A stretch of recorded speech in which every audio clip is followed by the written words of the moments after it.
오늘 말씀은요, 나의 초라한 빈손 그리고 100억 원의 은혜입니다. 여러분, 돈 얘기하면 또 집중 잘 하시잖아요. 1, 2억도 아니고 100억 원, 100억 원. 로마서 3장 21절에 26절인데요. 오늘 예배당에 나오신 여러분들 진심으로 환영하고 축복합니다. 오늘 여러분과 나눌 말씀은요, 기독교 복음의 심장이에요. 심장. 기독교 복음의 심장. 그래서 우리의 신앙의 호흡을 완전히 자유롭게 만들어준 놀라운 진리를 담고 있습니다.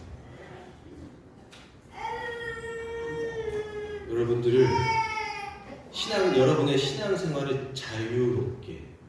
여러분 신앙생활 힘들잖아요. 이것도 해야 되고 저것도 해야 되고 저것도 해야 되고 저것도 해야 되고. 그런데 여러분들의 그 신앙생활을 정말 자유롭게 해줄 오늘 말씀입니다. 잘 들어보시기 바랍니다. 본격적인 이제 말씀에 앞서서 질문 하나 한번 여러분들한테 해볼게요. 여러분 요즘 여러분의 믿음은 안녕하신가요? 안녕하세요? 여러분의 믿음은? 어떤 날은 찬양을 막 부르면서 막 뜨거워지잖아요. 그죠? 기도도 하고 눈물 쏟으며 콧물 쏟으며 내가 온전히 주님 앞에 내 모든 것 바치리라 결단하며 내 믿음이 하늘을 찌를 듯이 충만하게 느껴질 때가 있죠. 그죠? 근데 며칠 지나지 않아 회사에서 조금 갈등이 생기고 가정 안에서 자식과 혹은 배우자와 갈등이 생기면 어떻게 돼요? 화가 올라오고 해서 안 되면 서로 상처를 주고 그런 모습을 스스로 돌아볼 때 정말 내 모습이 정말 초라하구나. 믿음이 있는 줄 알았는데 믿음을 이겨낼 수 있다고 생각했는데 그럴 때 보면 참 내가 믿음이 약하구나. 그렇게 생각하실 때 있잖아요. 정말 내 믿음은 이거밖에 안 되는구나. 그래서 내가 이렇게 살면서 정말 하나님 앞에 정말 당당히 설 수 있을까? 혹은 구원받을 수 있을까? 라는 질문을 스스로 하기도 합니다. 그래서 우리는 끊임없이 나의 행위 그리고 내 믿음의 상태를 들여다보면서 스스로를 평가하고 정죄하고 괴로워합니다. 근데 솔직히 좀 무겁잖아요. 할 게 너무 많잖아요. 말씀 보면. 그리고 우리가 거의 대부분 우리가 가진 본성을 다 거스르잖아요. 얼마나 힘들어요. 나보다 남을 더 생각해야 되는데 그게 쉽습니까? 지난주에 우리 로마서 말씀을 통해 율법의 진짜 목적에 대해서 나눴어요. 기억하실지 모르겠지만 기억하시죠? 네. 내 얼굴에 시커먼 얼룩이 묻었을 때 율법은 그 얼룩을 선명히 비춰주는 거울이라고 말씀드렸어요. 거울. 그 거울은 내가 얼마나 악한 죄인인지 내 얼굴이 얼마나 더러운지 정확하게 깨닫게 해주는 기능이 있죠. 거울의 기능은 딱 거기까지. 딱 거기까지. 그런데 우리는 자꾸 어떻게 해요? 벽에 걸린 그 거울을 떼어내서 거울 유리가 어떻게 해요? 내 얼굴을 팍팍 문질러야 돼요. 그리고 그걸 지우려고 애를 씁니다. 율법을 내 힘으로 완벽하게 지켜야 내 스스로 깨끗해지려고 발버둥 치는 거예요. 얼마나 어리석은 행동입니다. 그죠? 맑은 물이, 지난주에도 말씀드렸죠. 맑은 물이 있는 그 가운데 까만 잉크 한 방울이 떨어지면 그 물은 이제 더 이상 마실 수가 있어요? 없어요? 없어요. 이 물을 내 스스로의 힘으로 내 어리석은 행위와 노력으로 다시 맑고 깨끗하게 되돌릴 수 있습니까? 없죠. 없습니다. 그렇다면 이 시커먼 물, 그거를 정말 깨끗하고 맑게 철저하게 타락하여 소망이 없는 우리를 구원할 수 있는 유일한 방법이 오늘 말씀입니다. 오늘 본문 21절은요 앞에서 계속 설명드렸잖아요. 로마서 강의 설교하면서 앞에서 계속 말씀드렸죠. 인간한테는 가망이 없어요. 실제로 여러분들이 역사만 조금만 둘러봐도 가망이 없다는 걸 아실 거예요.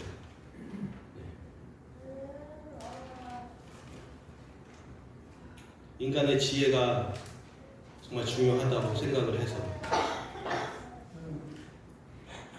우리는 똑똑해져야 된다고. 그러면 좋을 거라고 생각해. 어떻게 됐어? 똑똑해지면 똑똑해질수록 더 많은 전쟁이 일어나고 더 많은 사람이 죽어나갑니다. 똑똑해지면 똑똑해질수록. 그런 모습을 보면서 인간에게 정말 희망이 없구나 라는 생각이 들죠. 그런데 그러한 절망 가운데 우리를 향해 빛처럼 쏟아지는 위대한 반전의 선언이 오늘 이 말씀입니다. 잘 들어보세요. 이제는 율법 외에 하나님의 한 의가 나타났으니 율법과 선지자들의 증거를 받은 것이라.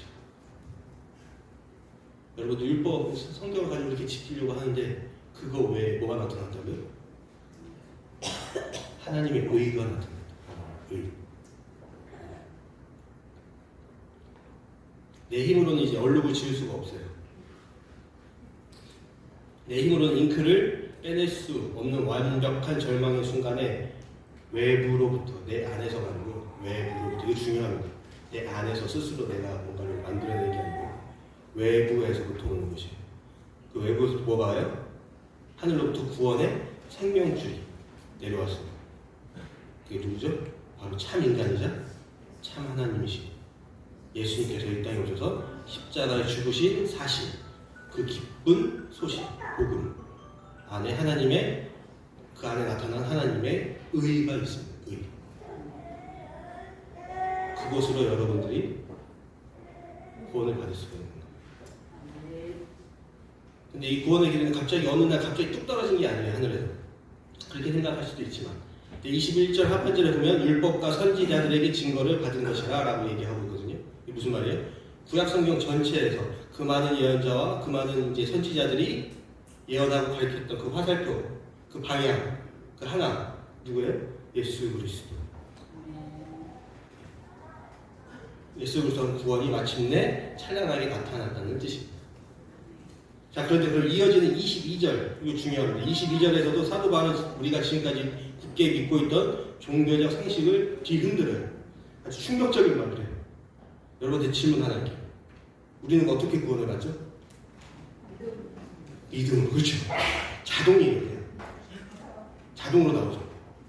그렇게 배웠어요. 우리는 믿음으로 구원을 받는다. 누구를 믿어요? 예수 그리스도. 그래서 우리는 흔히 십자가 복음을 믿음으로 구원 받았습니다라고 대답합니다. 맞습니다. 이것은 진리가 맞아요. 하지만 바울이 지금 여기서 이 로마서를 통해 우리에게 진짜 하고 싶은 말은 그게 아니에요. 우리 모두가 구원을 받게 된 결정적인 원인과 근거는 우리의 믿음이 아니라는 거예요. 이제 조금씩 헷갈리기 시작하시죠. 그러니까 그 믿음, 우리의 의지, 우리의 결단, 우리의 신념이 아니라는 거예요. 그것이 구원을 가져오지 않습니다. 오해하지 마세요. 인간의 의지, 결단, 믿음이 필요 없다는 말이 결코 아니에요. 필요 없다는 게 아니에요. 복음을 받아들이는 나의 의지와 결단은 반드시 필요한 우리의 응답입니다. 응답, 다른 말로 반응.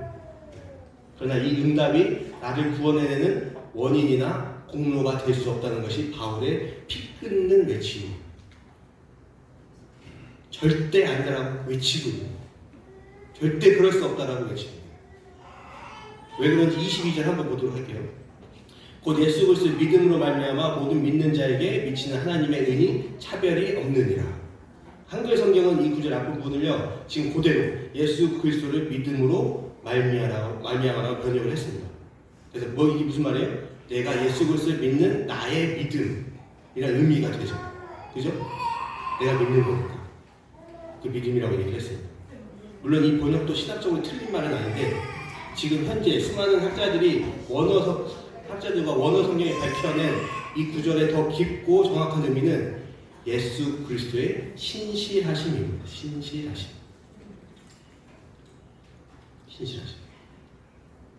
이거 관련해서 여러분들 종이에 보면 속으로 교재 있잖아요. 거기에 이게 왜 이렇게 해석이 되는지 그 근거를 적어놨습니다. 근데 그거를 다 여러분한테 말씀드리면 여러분들 별로 안 좋아하시더라고요. 이제 원어 나오고 문법 나오고 막 이러니까. 적어놔서 그거 참고하시고. 그럼 문맥을 다시 한번 정리를 해볼게요. 예수 그리스도의 신실하심으로 말미암아 모든 믿는 자에게 미치는 하나님의 의미, 차별이 없느니라. 이렇게 되는 거예요. 바울이 지금 분명하게 선포하고 있습니다. 네가 구원받는 것은 너의 결단력이나 너의 결단력이 뛰어나거나 혹은 내가 잘 믿어서가 아니야. 너를 구원한 진짜 원인, 그 근거는 누구예요? 예수 그리스도. 근데 그 예수 그리스도의 신실하심. 그럼 대체 예수 그리스도의 신실하심이라는 이제 단어, 그 말의 의미를 우리가 조금 찾아봐야 되죠. 그죠? 이거는 단순히 예수님이 신앙심이 좋으셨다는 뜻이 아니에요. 예수님의 신실하심이란 하나님 아버지의 인류 구원 계획을 완성하기 위해서 자신의 생명을 온전히 어디서요? 십자가에서 이뤄내신 완벽한 순종과 언약적 충성입니다. 그것을 의미하는 거예요. 무슨 말이냐면 예수님이라고 왜 십자가에서 고통이 두렵지 않았겠어요? 성경에서도 나오잖아요. 그죠? 온 우주의 창조주이신 그분이 죄를 뒤집어 쓰고 아버지 하나님으로부터 처절하게 버림받아야 하는 그 무서운 진노의 잔을 피하고 싶다고 말씀하셨어요. 그래서 겟세마네 동산에서 땀방울이 어떻게 돼요? 핏방울이 되도록 땅을 치며 고뇌하셨습니다. 그런데 어떻게 하셨죠? 어떻게 고백하세요? 그 처절한 고통 속에서 예수님이 결단을 나의 원대로 마옵시고 누구의 원대로요? 아버지의 원대로 하시옵소서. 자신의 그 뜻을 철저히 꺾고 골고다 언덕, 그 죽음의 골고다 언덕 묵묵히 걸어 올라가신 그 처절한 복종, 조롱과 채찍질이 있었음에도 불구하고 끝까지 십자가에서 내려오지 않으셨어요. 살려달라고 하지 않으셨어요. 오히려 뭐라고 했어요? 다 이루는 거예요. 숨이 끊어지는 마지막 순간까지 아버지의 뜻에 온전히 항복하신 그 태도, 이것이 사도 바울이 말하는 그리스도의 신실하심입니다. 신실하심. 또 하나가 있어요. 하나님 과거에 우리 구약 성경에 보면은 아담과 언약을 맺으시잖아요. 그죠? 이스라엘 백성과도 언약을 맺습니다. 그래서 순종하면 살리라. 그러나 인류는 하나님과 맺은 그 계약서를 어떻게 해요? 찢어버리죠. 어떻게? 교만해서. 경외하지 않는다.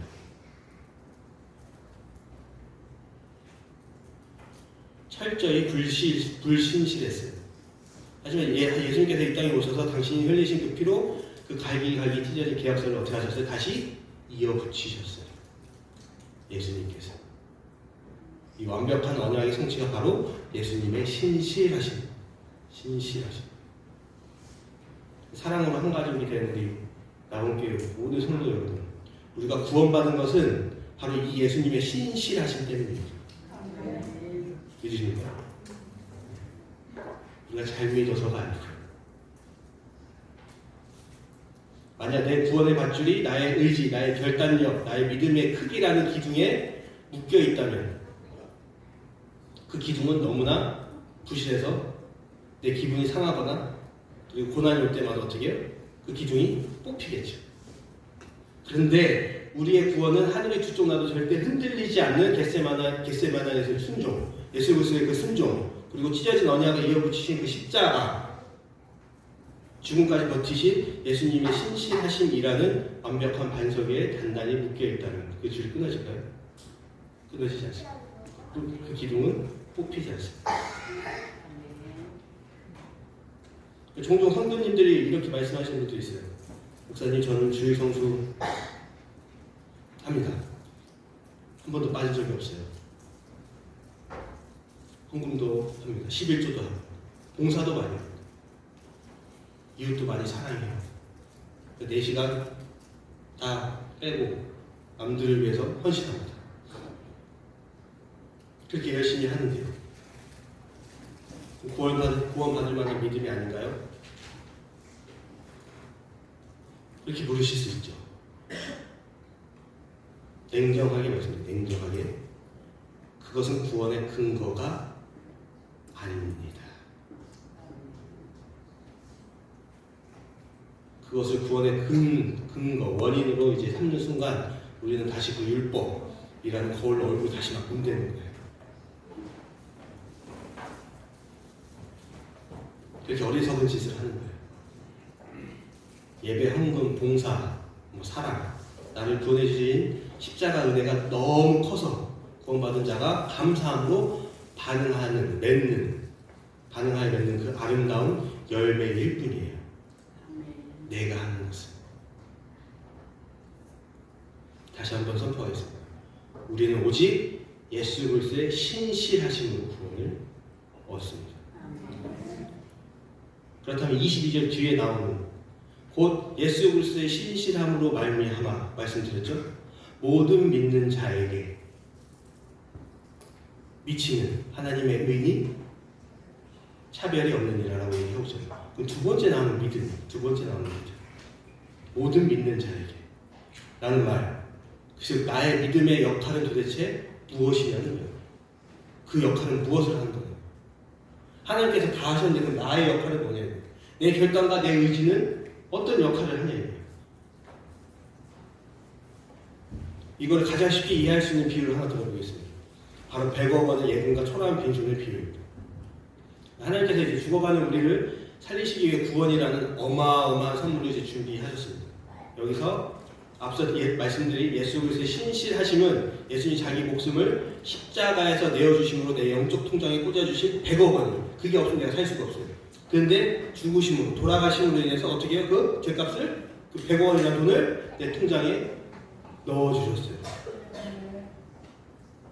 그래서 내가 살 수가 있는 겁니다. 그렇다면 나의 믿음은 무엇입니까? 내 믿음은 그 100억 원의 은혜를 그저 거저받기 위해 앞으로 내미는 초라하고 텅 빈 손에 불과합니다.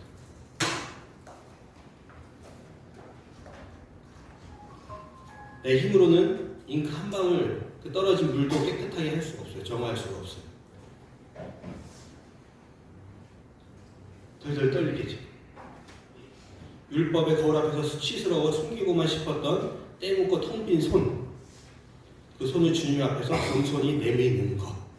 나는 죄인입니다.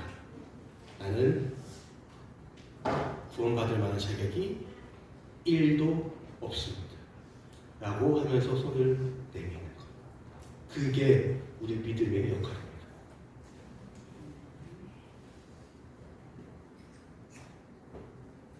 우리가 구원을 받아 영적으로 거부가 된 이유가 다시 한번 말해드립니다. 무엇입니까? 우리가 앞으로 뻗은 손이 남들보다 예뻐서 혹은 남들보다 더 깨끗해서 그것을 받을 수 있는 거예요. 내 손 자체에는 아무런 능력도 공로도 가치도 없습니다. 나를 부요하게 하고 나를 구원한 것은 내 손이 아니라 내 손에 쥐어진 100억 원.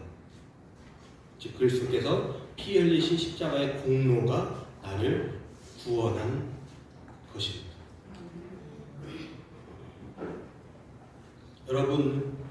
여러분이 구원받기 위해 지불한 그 100억 원 중에 여러분의 돈이 단 1원이라도 들어간 것이 없다라고 사도 바울이 지금 얘기하고 있는 거예요. 단 한 푼도. 100% 예수님께서 지불하셨습니다. 그래서 바울이 24절에 이렇게 찬양하듯 선포합니다. 제가 읽겠습니다. 그리스도 예수 안에 있는 성령으로 말미암아 하나님의 은혜로 값없이 의롭다 하심을 얻은 자가 되었느니라. 값없이. 내 공로가 한 푼도 들어가지 않았기에 값없이입니다. 값없이. 오직 나를 불쌍히 여기시는 하나님의 은혜입니다. 예수님 목숨을 지불하신 속량, 몸값으로 말미암아 우리가 완벽하게 의롭게 되었습니다. 그렇다면 여러분, 우리에게 이토록 값없이 주어진, 공짜로 주어진 이 구원의 은혜를 위해 하나님 편에서는 과연 어떤 대가를 치르셨을까요? 또 다르게 질문할 수 있어요. 공의로우신 하나님이 재판장이 되셔서, 재판장이면 당연히 죄인은 죄를 물어야 되는데 하나님께서 우리에게, 죄 지은 사람들에게 의롭다라고 얘기를 하시는 거예요. 그렇다면 그게 정말 공의로우신 하나님인가? 이렇게 질문할 수도 있을 거예요. 그죠? 바울은 이어진 25절과 26절에서 복음의 가장 깊은 신비를 풀어냅니다. 제가 읽겠습니다. 이 예수를 하나님이 그의 피로써 믿음으로 말미암는 화목제물로 세우셨으니 곧 이때 자기의 의로우심을 나타내사 자기도 의로우시며 또한 예수 믿는 자를 의롭다 하려 하시며. 바울이 예수님을 가리켜 뭐라고 해요? 화목제물이라고. 이 화목제물은 현대인들이 이해하기 쉽게 얘기하면 영적인 피레침입니다. 이 건물에도요 위에 보면 피레침이 있어요. 제가 확인했습니다. 피레침이 있는데 번개 치는 날 지붕에 높이 솟은 그 피레침이 하늘에서 떨어진 수억 볼트의 치명적인 벼락을 자기 그 피레침을 한 온몸을 다 받습니다. 그래서 받지 않는다면 어떻게 될까요? 이 건물이 망가지겠죠. 그죠? 그 덕분에 집안에 있는 사람들은 평안하고 안전하게 지낼 수 있는 거예요. 내가 지은 죄들 그리고 나의 교만과 탐욕 때문에 사실은 내 머리 위로는 하나님의 맹렬하고 무서운 진노가 벼락이 떨어져야만 했어요. 그런데 예수님께서 십자가에 달리심으로 온 우주에서 가장 거대한 영적 피레침이 되셨습니다. 온몸으로 다 받으셨어요. 그 진노를. 우리가 받아야 될 진노를. 나를 향해 쏟아져야 할 그 진노가 예수 그리스도를 향해서 예수 그리스도가 온몸으로 다 받으셨다는 얘기예요. 이 피레침 사건을 통해 하나님은 아주 놀라운 기적을 완성하십니다. 26절의 말씀처럼 의로우신 재판장의 딜레마를 푸신 거예요. 아까 말씀드렸죠. 공의로우신 하나님이 어떻게 해줘? 죄인들을 괜찮더라고 그냥 다 풀어줘. 재판장이 그렇게 하면 안 되잖아요.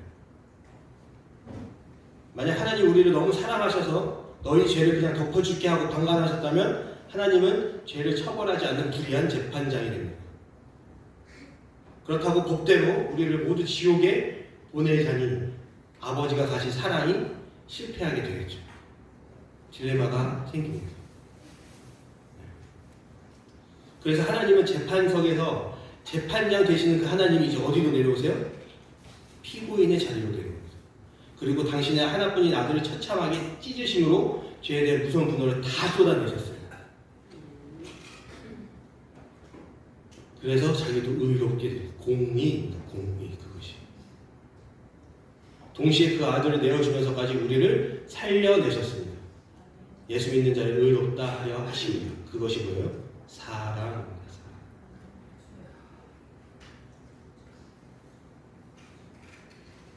하나님의 엄격한 공의와 눈물겨운 사랑이 공존하잖아요. 그죠?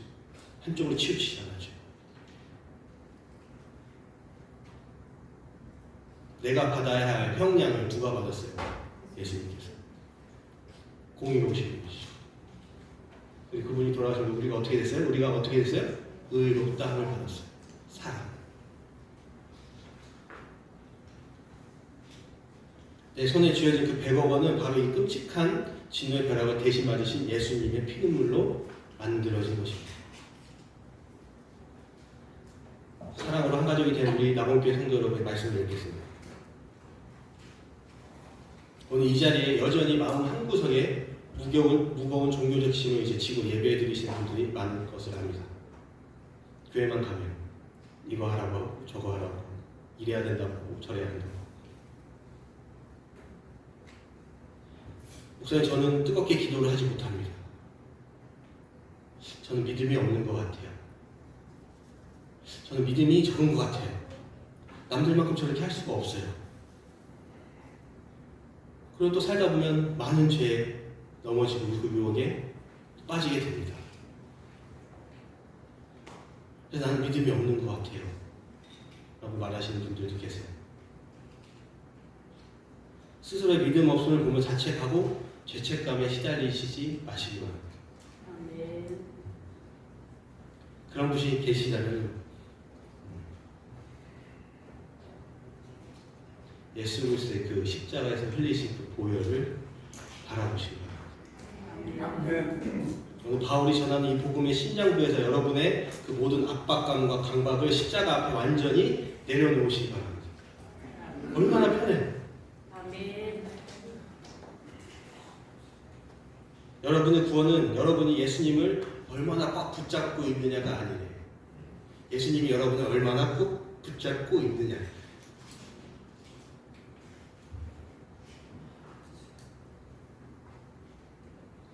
우리의 믿음은 때로는 흔들립니다. 상황에 따라서 요동치기도 하고 연약하여 부러질 것 같습니다. 그러나 괜찮습니다. 두려워하지 마시고 여러분 믿음이 있고 없고 그 문제가 아니고요.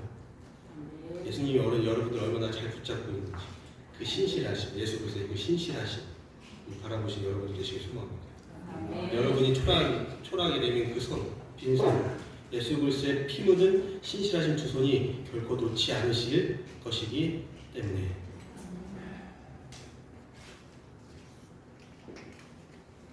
이제 그 무거운 짐을 내려놓으시기 바랍니다.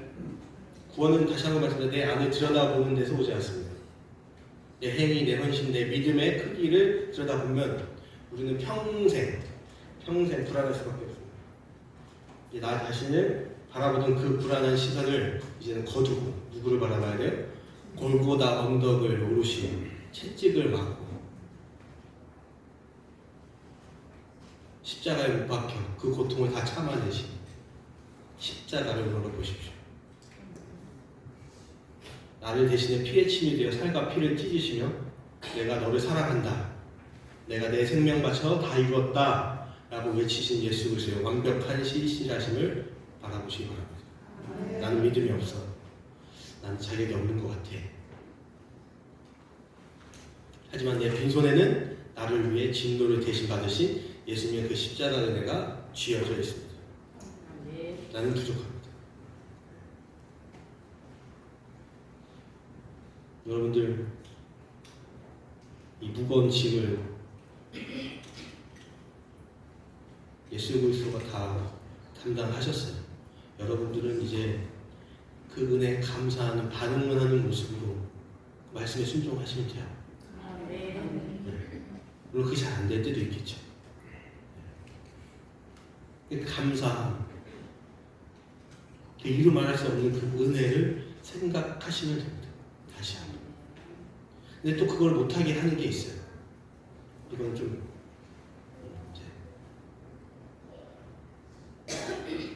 다 말씀드리진 않겠어요. 여러분들의 그 짐을 여러분들이 지는 경우도 있어요. 이거 해야지, 저거 해야지. 말씀을 이렇게 살아갔으니까 여러분 해야지. 내가 스스로 그 짐을 무겁게 지는 사람들이 있는가 하면 또 한편은 어떻게 되냐면요. 다른 사람에 의해서 그 짐이 무거워지는 경우가 있어요. 이거는 여러분들이 이제 이따가 예배 끝나고 소그룹 하실 때 한번 나눠보시기 바랍니다. 그것 때문에 우리가 그래서 너무 힘들어요. 이거 해야 된다, 저거 해야 된다, 저거 해야 된다. 물론 하긴 해야지. 내가 감사합니다. 물론 배우기도 해야 된다. 근데 그 배우는 거, 그 잔소리를 저만 하는 게 아니라 누가요? 다 하시잖아요. 다. 그럼 짐이 되겠어요? 안 되겠어요? 이게? 물론 배워야 됩니다.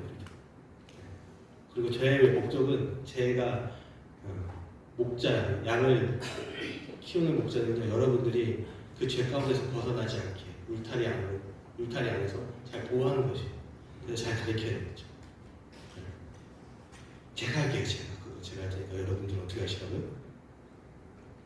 정죄하고 판단하지 마시라고. 그러면 점점 더 무거워져요. 교회 나오는 게 너무 힘들어져요. 우리가 성교를 해야 되는데 성교를 지금 반대하고 있어요.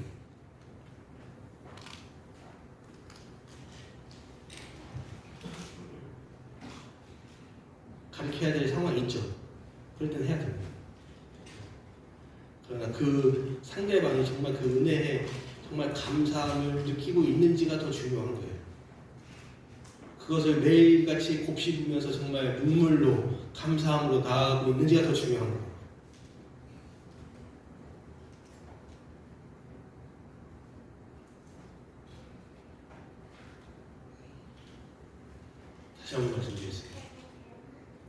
십자가에서 못 박혀 돌아가신 그 예수님, 그 십자가를 바라보시고 여러분의 죄된 모습 들여다보는 것으로 추락하십니다. 그 예수 그리스도를 통해서 내가 구원받았다는 그 사실, 그걸 그냥 텅 빈 내 손으로 그냥 받아주시고, 네, 이번 한 주간 연약한 나를 붙들고 계신 예수 그리스도의 신실하심에 온전히 기대어 이제는 종교적 죄책감에서 해방된 참된 자유와 기쁨을 마음껏 누리며 살아가시는 저와 여러분 되시기를 소망합니다. 기도하겠습니다.